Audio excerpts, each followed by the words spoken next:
నమస్తే రైతు సోదరులకు శుభోదయం. స్టెర్లింగ్ పంప్ సమర్పించు నెలతల్లి కార్యక్రమానికి స్వాగతం. కరువులోనూ పంటలు పండించాలి. ఎరువు కోసం రైతు రోడ్డు ఎక్కకూడదు. పండించిన పంట ఎక్కడ అమ్ముకోవాలనే ఆందోళన అవసరమే లేదు. ప్రణాళిక అంతా పక్కాగా ఉంటుంది. ఏ రైతు ఏ భూమిలో ఏ పంట పండిస్తాడనే ప్లాన్ పక్కాగా ఉంటుంది. వ్యవసాయంలో రైతుకు ఇబ్బందులు తగ్గించి సాగు రంగంలో కష్టాలను తరిమికొట్టాలనే ఉద్దేశంతో ముందుకు సాగుతున్నారు వ్యవసాయ శాస్త్రవేత్తలు. దీనికోసం మహబూబ్ నగర్ జిల్లాలో ప్రత్యేకంగా సదస్సు నిర్వహించారు. దీనికి సంబంధించిన పూర్తి వివరాలు ఇప్పుడు తెలుసుకుందాం. వ్యవసాయం అంటే కష్టాలమయం. వరుణుడు కరుణించడు. ఉన్న నీటితో పంట వేద్దామంటే నాణ్యమైన విత్తనం దొరకదు. విత్తనం వేశాక ఎరువు కోసం వెంపర్లాడాలి. అన్ని కష్టాలకు వచ్చి పంట పండించినా మార్కెట్లో గిట్టుబాటు ధర అందని ద్రాక్ష. రైతుకు ఈ కష్టాలు ఇంకా ఎన్ని రోజులు? సాగు నుంచి కష్టాలను తరిమి కొట్టే రోజులు దగ్గరలో లేవా అంటే ఉన్నాయని అంటున్నారు వ్యవసాయ శాస్త్రవేత్తలు. రైతుల ఇబ్బందులకు కారణాలంటే ఎలాంటి ప్రణాళికలు వేయడం ద్వారా సాగులో కష్టాలను దరిచేయకుండా చేయవచ్చనే అంశంపై శాస్త్రవేత్తలు మేధోమథనం చేస్తున్నారు. ప్రొఫెసర్ జయశంకర్ వ్యవసాయ విశ్వవిద్యాలయం, ఇక్రిసాట్, ఈపీటీఆర్ఐ శాస్త్రవేత్తలు సంయుక్తంగా మహబూబ్ నగర్ జిల్లాలో సదస్సు నిర్వహించారు.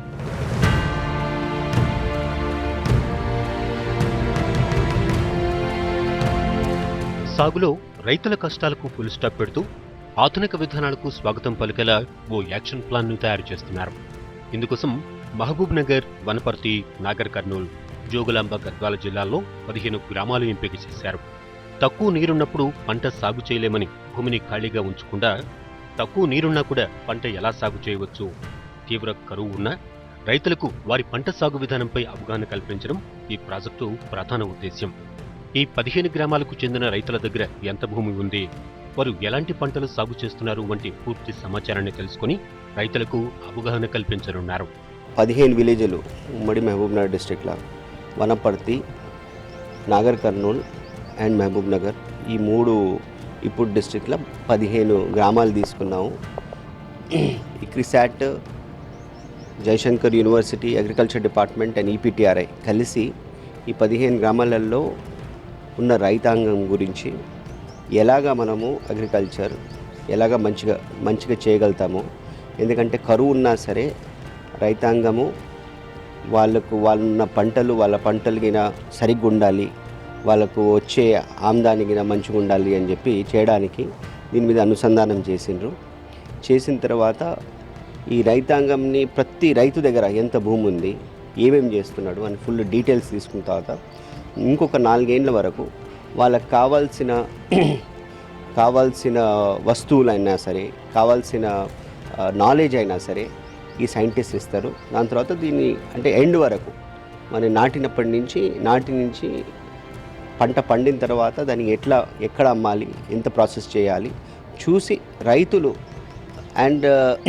రైతులకు నష్టం కాకుండా, కరువు ఉన్నా సరే నష్టం కాకుండా వాళ్ళు కృషి చేసుకోవచ్చని అనే ఉద్దేశంతో ఒక project EPTRI Telangana government of India నుంచి తీసుకొచ్చింది. అబౌట్ 24 crore ప్రాజెక్ట్ ఇది. ప్రతి ఏటా పంట సాగుపై పరిశీలన, రైతుల అవసరాలు, ఉత్పాదకాలు, ఉత్పత్తి, మార్కెటింగ్ వంటి అంశాలపై సమగ్రమైన అధ్యయనం చేసి వచ్చే 4 సంవత్సరాల అవసరాలపై శాస్త్రవేత్తలు ఓ అవగాహనకొస్తారు. రైతుల అవసరాలేంటి, పంట నాటినప్పటి నుంచి పంట పండిన తర్వాత ఎక్కడ విక్రయించాలి, రైతులకు నష్టం కలగకుండా చూసే బాధ్యతను కూడా తామే చేపడతామని ఈ శాస్త్రవేత్తలు చెబుతున్నారు. 3 కలెక్టర్స్ తోటి కూడా మీటింగ్ అయింది. కలెక్టర్స్ కూడా దీంట్లో భాగం తీసుకొని వాళ్ళు కూడా ఎలాగా వాళ్ళ డిస్ట్రిక్ట్ అగ్రికల్చర్ ఆఫీసర్స్ రైతులతోటి ఈ ప్రాజెక్ట్ సక్సెస్ఫుల్ చేయాలని చెప్పి ఇవాళ మేము మన డిస్కషన్ జరిగింది. ఆ డిస్కషన్లో ఫార్మర్స్ కూడా డిస్కషన్ చేసిన తర్వాత ఫార్మర్స్కి చాలా హ్యాపీగా ఉన్నారు. ఎందుకంటే ఒక దిక్కేమో మన ప్రభుత్వము నీళ్లు ఎలా తీయాలని చెప్పి చూస్తుంది, ఇంకో దిక్కు నీళ్ళు ఒకవేళ బై ఛాన్స్ వర్షాలు పడకుండా కరువు అయినా సరే ఎలాగ రైతులు మన కరెక్ట్ పంటలు కరెక్ట్ మెథడాలజీ విధానంలో ఎలాగ వాళ్ళ ఇన్కమ్ లెవెల్ సరిగ్గా ఉంచుకోవచ్చు అని చెప్పి వాళ్ళ డిస్కషన్ అయింది. అండ్ మేము సపోర్ట్ చేస్తాం. ఈ 15 గ్రామాలు కూడా ఒక ఆదర్శమైన గ్రామాల్లాగా తీర్చిదిద్దాలని చెప్పి ఒక ఒక నిర్ణయం అనుకోవచ్చు, ఒక అందరి విశ్వాసము.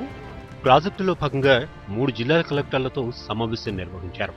కలెక్టర్లు కూడా బాధ్యత తీసుకుని ఆయా జిల్లాల వ్యవసాయ శాఖ అధికారుల చొరవతో ఉమ్మడి జిల్లాలో ఈ ప్రాజెక్టును సక్సెస్ చేయాలనే దృఢ సంకల్పంతో ఉన్నారు. శాస్త్రవేత్తల కసరత్తుపై రైతులు హర్షం వ్యక్తం చేస్తున్నారు.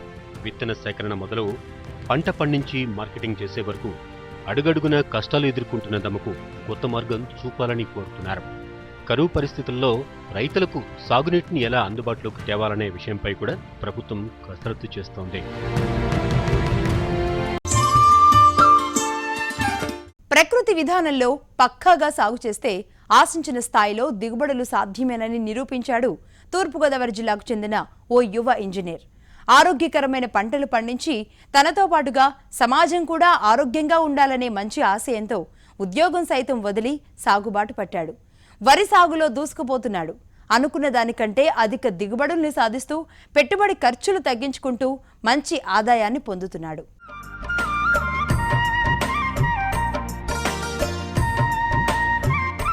చదువుకున్న యువకులు నేడు సాగురంగం వైపు అడుగులు వేస్తున్నారు. ఉన్నత చదువులు చదివిన, ఉద్యోగాలు సంపాదించిన వ్యవసాయంలో రాణిస్తున్నారు. ప్రకృతితో మమేకమవుతున్నారు. రసాయనాలకు దీటుగా ప్రకృతి వ్యవసాయం చేస్తూ అందరికీ ఆదర్శంగా నిలుస్తున్నారు.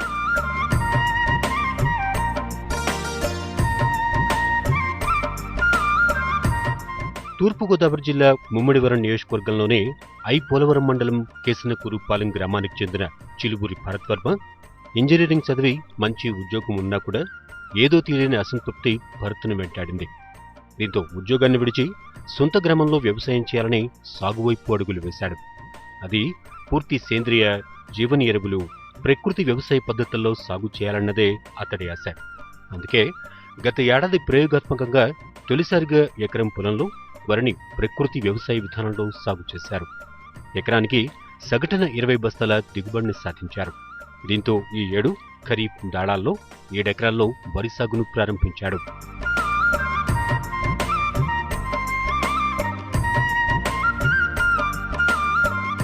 వరిలోనూ ఒకే రకం సాగు చేయడం కాకుండా 2 ఎకరాల్లో స్వర్ణ రకం వరిని సాగు చేశాడు. స్వర్ణ రకం దిగుబడులు అంచనాకు మించి వచ్చాయి. మరో 4 రోజుల్లో కోతలు ప్రారంభం కానున్నాయి. ఎకరానికి ఎంత లేదన్నా కూడా 30 నుంచి 35 బస్తాల వరకు దిగుబడి వస్తుందని ఈ రైతు చెప్తున్నాడు. 3 ఎకరాల్లో సాంబమసరి సాగు చేయగా ప్రస్తుతం గింజ తోడుకునే దశలో ఉంది. MTU 1121 రకాన్ని ఎకరన్నర విస్తీర్ణంలో వేశాడు. మంచి దిగుబడి వస్తుందని అంటున్నాడు. ఇక మిగిలిన అరెకరంలో RNR 150-48 వరి రకాన్ని సాగు చేయగా 10 బస్తాల వరకు దిగుబడి వస్తోందని ఈ రైతు చెప్తున్నాడు. ప్రకృతి ఎరువుల తయారీ కోసం ఒక స్వదేశీ ఆవును కొనుగోలు చేశాడు ఈ వర్మ. వరి సాగు ఆరంభం నుంచి ప్రతి 20 రోజులకు ఒకసారి ఎకరానికి 200 లీటర్ల జీవామృతాన్ని మాత్రమే పొలానికి అందించాడు. కొంత స్ప్రేయింగ్, మిగిలింది చేలో చల్లించే పద్ధతిలో అందించాడు. పంట చేలు ఈనక దశలో ఎకరానికి 3 లీటర్ల బ్రహ్మాస్త్రాన్ని నీటిలో కలిపి స్ప్రేయర్ల ద్వారా అందించాడు. అంతకు మించి మరేమీ మోతాదు వాడకున్నా కూడా దిగుబడి ఆశాజనకంగా ఉంది. వరి కోతలు, నూర్పుళ్ల ఖర్చు చూసుకుంటే ఎకరానికి 12,000 నుంచి 13,000 వరకు పెట్టుబడి ఖర్చులవుతున్నాయి. దిగుబడులు ఆశాజనకంగా ఉండడంతో పాటు ధాన్యాన్ని మరపట్టించి బియ్యంగా చేసి అమ్మకాలను నిర్వహించాలని వర్మ నిర్ణయించుకున్నాడు. మరపట్టిన బియ్యాన్ని విశాఖపట్నం, విజయవాడ, రాజమండ్రి, హైదరాబాద్, తిరుపతిలో విక్రయిస్తూ లాభాలు పొందుతున్నాడు. రైతుకు కూడా ఆదాయం చూపించాలనే ఉద్దేశంతో ఎకరానికి ₹1,00,000 రావాలనే ఉద్దేశంతో నేను 4 రకాల ధాన్యాలు పండించి దానికి నేను ఆ ధాన్యానికి మార్కెట్లో ఉన్న రేటు ప్రకారం ఆర్గానిక్ ఒక విలువ జోడిస్తున్నాం కాబట్టి కొద్దిగా ఎక్కువ చేసి 4 వెరైటీలకి ఒక మార్కెట్ పెట్టి నేనే మార్కెట్ చేసుకుంటున్నాను. ఇప్పుడు వచ్చే వెరైటీస్ మెయిన్లీ దిగుబడికి రావాలనే ఉద్దేశంతో డిజైన్ చేసినవే, కానీ మనకి పూర్తిగా పోషకాలు అన్ని రిక్వైర్మెంట్స్ మన బాడీకి అందాలంటే కనుక డెఫినెట్లీగా దేశవాళీ ఓల్డ్ వెరైటీసే వాడటం మంచిది. కేవలం వరి పంటనే కాకుండా 2 ఎకరాల్లో కొబ్బరి పంట, దానిలో అంతర పంటగా కోకోను సేంద్రియ విధానంలో సాగు చేస్తున్నాడు వర్మ.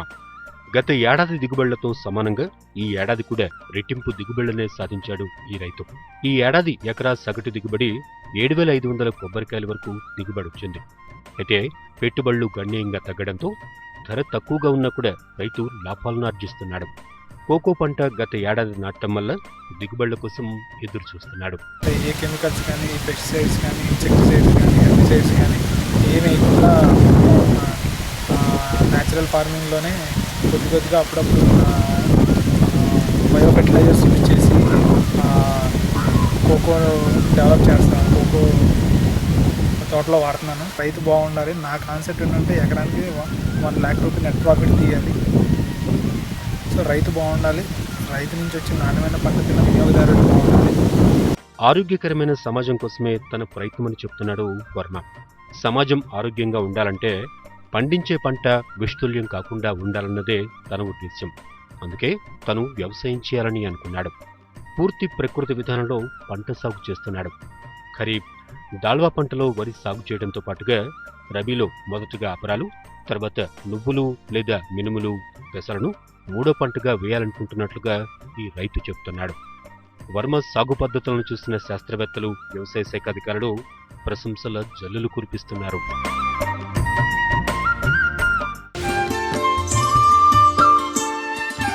స్టెర్లింగ్ పంప్ సమర్పించు నెలతల్లి కార్యక్రమంలో ఇప్పుడు మరో చిన్న విరామం.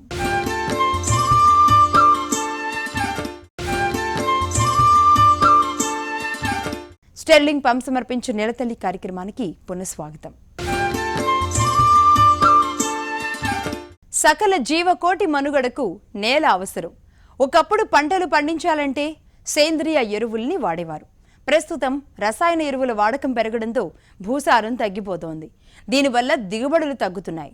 సాంకేతిక పరిజ్ఞానం కొత్త పుంతలు తొక్కుతున్న క్రమంలో మార్కెట్లోకి వివిధ రకాల ఎరువులు, పురుగులు, మందులు నేలలపై దాడి చేసేస్తున్నాయి. ఫలితంగా ఆ నేలల్లో పండిన పంటలు భూసారంతో పాటుగా మనిషి ఆరోగ్యం మీద కూడా ప్రభావాన్ని చూపుతున్నాయి. ఈ నేపథ్యంలో మన వ్యవసాయానికి తిరిగి పూర్వ వైభవం తీసుకురావాలంటే భూసార పరీక్షలు తప్పనిసరిగా నిర్వహించాలి. మట్టి పరీక్షలు ఏ విధంగా నిర్వహించాలి? మట్టి పరీక్షల వల్ల కలిగే లాభాలేంటో ఇప్పుడు చూద్దాం.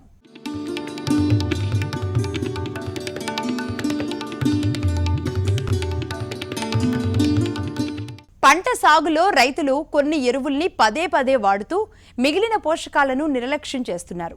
దీనివల్ల భూమిలో పోషకాల లభ్యత తగ్గిపోవటం, సమతుల్యత లోపిస్తూ ఉండడం జరుగుతుంది. పంట భూములు నిస్సారంగా మారుతున్నాయి. ఇదే పరిస్థితి మరికొంతకాలం కొనసాగితే పంట పొలాలు ఎందుకు పనికి రాకుండా పోయే ప్రమాదం ఉందని శాస్త్రవేత్తలు హెచ్చరిస్తున్నారు. ఈ పరిస్థితిని అధిగమించేందుకు ప్రతి రైతు తప్పనిసరిగా భూసార పరీక్షలు చేపట్టాలని సూచిస్తున్నారు.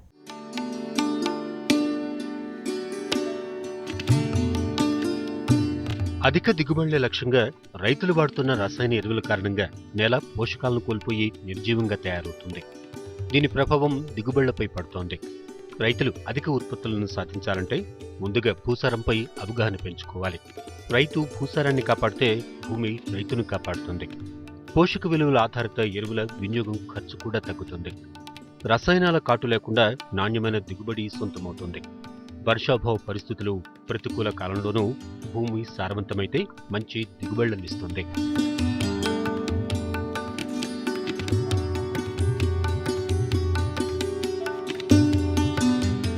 భూసారాన్ని పరీక్షించి తెలుసుకునే పద్ధతిని భూసార పరీక్ష అంటారు. భూమి మొక్కలకు కావలసిన పోషకాలను అందిస్తూ మొక్కల పెరుగుదలకు, దిగుబడిని అందించడంలో ప్రధాన పాత్ర పోషిస్తుంది. నేల పోషక సామర్థ్యాన్ని తెలుసుకోవడం వల్ల ఏ నేలలో ఏ పంట వేస్తే మంచి దిగుబడి వస్తుందో తెలుసుకోవచ్చు. వేసిన పంటకు నేలలో తగు నిష్పత్తిలో పోషకాలు లేనప్పుడు భూసార పరీక్ష ద్వారా నేలలో ఏ పోషకాలు తగ్గాయో ఆ పోషకాలను మాత్రమే నేలకు అందించవచ్చు. దీని ద్వారా పంటపై పెట్టే ఖర్చు తగ్గడమే కాకుండా మంచి దిగుబడుల వల్ల మంచి ఆదాయాన్ని కూడా పొందవచ్చు. రైతాంగము ఈ నేల ఆరోగ్యం గురించి పట్టించుకోకుండా విచక్షణారహితంగా రసాయనిక ఎరువులు వేయడం వల్ల నేల ఆరోగ్యము చెడిపోవడమే కాకుండా పంట నాణ్యత కూడా దెబ్బతింటుంది. సూక్ష్మజీవులు నశించిపోతూ ఉన్నాయి. తర్వాత చీడపీడల ఉధృతి పెరుగుతూ ఉంది. ప్రకృతి వాతావరణం కాలుష్యమైపోతూ ఉంది. ఇది చివరికి మానవాళి మనుగడకి మనకు నష్టం జరిగే పరిస్థితి ఏర్పడింది. ఇటువంటి పరిస్థితుల్లో ప్రతి వ్యవసాయం చేసే ప్రతి రైతు తన యొక్క నేల ఆరోగ్యం ఈ యొక్క భూసార పరీక్షను బట్టి మనం వేసుకోవచ్చు అనేది ఈ పరీక్ష ద్వారా మనకు తెలుస్తుంది. కాబట్టి వ్యవసాయం చేసే ప్రతి రైతు మొదటిగా తమ నేలలో ఈ యొక్క మట్టి నమూనాలు సేకరించుకోవాలి. నేలలో కొంత మట్టిని సేకరించి రసాయన పద్ధతుల ద్వారా లేదా ఇతర విశ్లేషణ పద్ధతుల ద్వారా పరీక్షించడం వల్ల నేలలో మొక్కకు కావలసిన పోషక పదార్థాలు ఏ ఏ పాళ్లలో ఉన్నాయో తెలుసుకోవచ్చు. నేలలో ఉన్న నత్రజని, భాస్వరం, పొటాషియం మొదలైన పోషక పదార్థాలను మొక్కలు సేకరించడం వల్ల భూసారం తగ్గుతుంది. అందువల్ల పంట వేసే ముందే మట్టి నమూనాను పరీక్షించడం ద్వారా ఆ నేలలో తగ్గిన పోషకాలను తెలుసుకొని పంట వేసినప్పుడు ఆ పోషక పదార్థాలను ఎరువుల రూపంలో అందిస్తే సరిపోతుంది.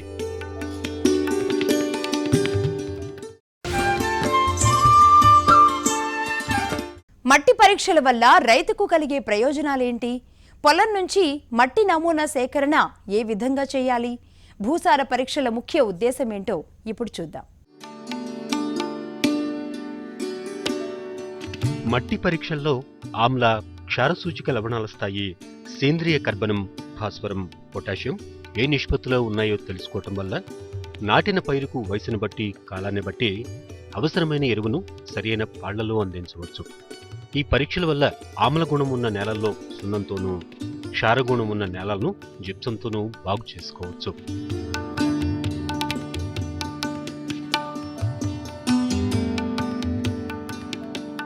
మట్టి నమూనాను భూ విస్తీర్ణాన్ని బట్టి, వాలును బట్టి, రంగును బట్టి అవసరమైన నమూనాలు సేకరించాల్సి ఉంటుంది. 1 నుంచి 5 ఎకరాల భూమిని ప్రామాణికంగా తీసుకొని భూమిలో పలు చోట్ల ఉన్న మార్పులను బట్టి మట్టి నమూనాలు సేకరించాలి.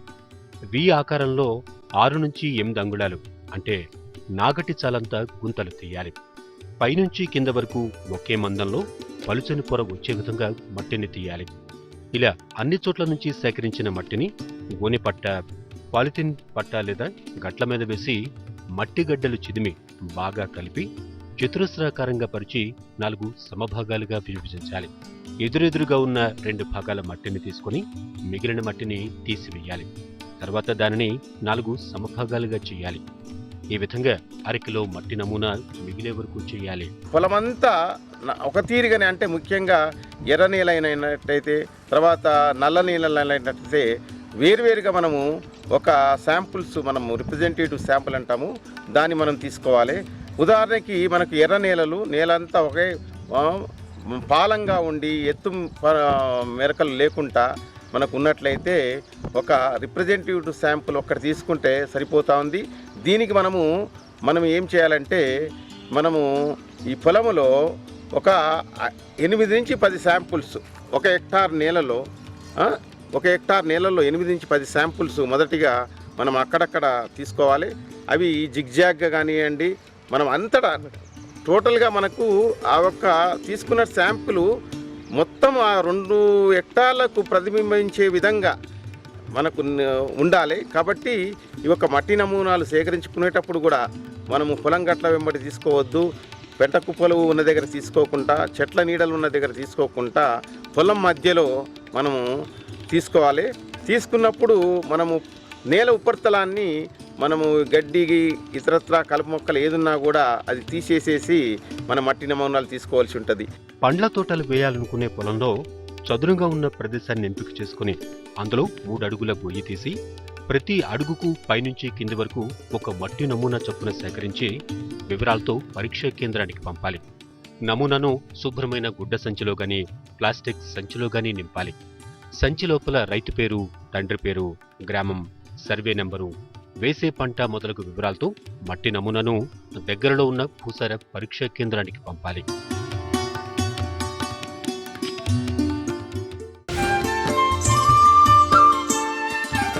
మట్టి నమూనాను సేకరించటంలో పాటించాల్సిన మెళకువలు ఏంటి? తీసుకోవాల్సిన జాగ్రత్తలేంటి? భూసార పరీక్షల వల్ల లాభాలేంటో ఇప్పుడు తెలుసుకుందాం. చెట్ల కింద, గట్ల పక్కన, కంచెల వద్ద కాలిబాటల్లో నమూనాలు తీయకూడదు.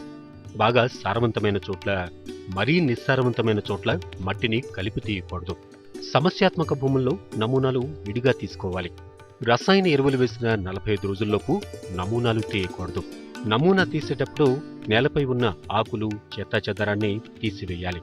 నీరు నిలిచి బురదగా ఉన్న నేల నుంచి నమూనా తీసుకోకూడదు. ఇక తప్పనిసరిగా తీయవలసి వచ్చినప్పుడు దాన్ని నీడన ఆరబెట్టి పరీక్షా కేంద్రానికి పంపాలి.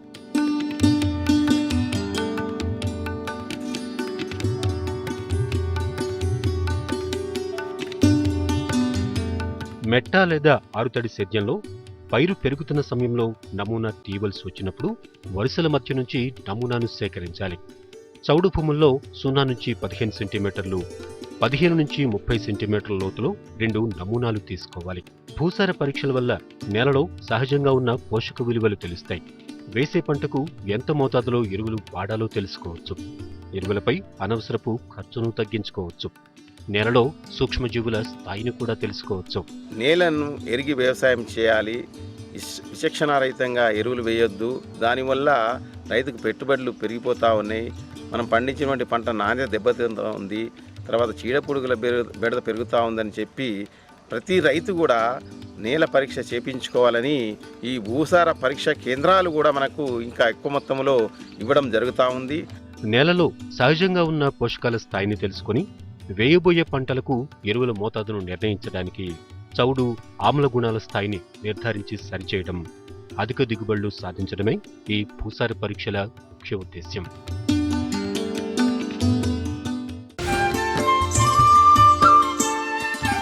పంట పండించడానికి నేలకు సరిపడే పోషకాలను అందించటం వల్ల నేల, వాతావరణంలో ఏర్పడే దుష్పరిణామాలను అరికట్టడమే కాకుండా భవిష్యత్తు తరాలకు పంట పండించడానికి అనుకూలమైన మంచి నేలను అందించగలుగుతాం. పంటకు కావలసిన అన్ని పోషకాలు కొంత పరిమాణంలో నేలలో సహజంగా ఉంటాయి. అయితే వీటిల్లో ఎన్నో వ్యత్యాసాలు ఉండే అవకాశం ఉంది. నేలలో పోషకాలు ఎంత లభ్యమవుతున్నాయో, వేయదలిచిన పైరుకు ఎంత అవసరమో నిర్ధారించి ఎరువుల్ని వాడాలి.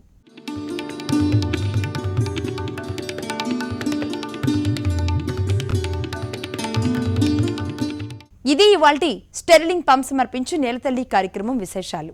నమస్తే.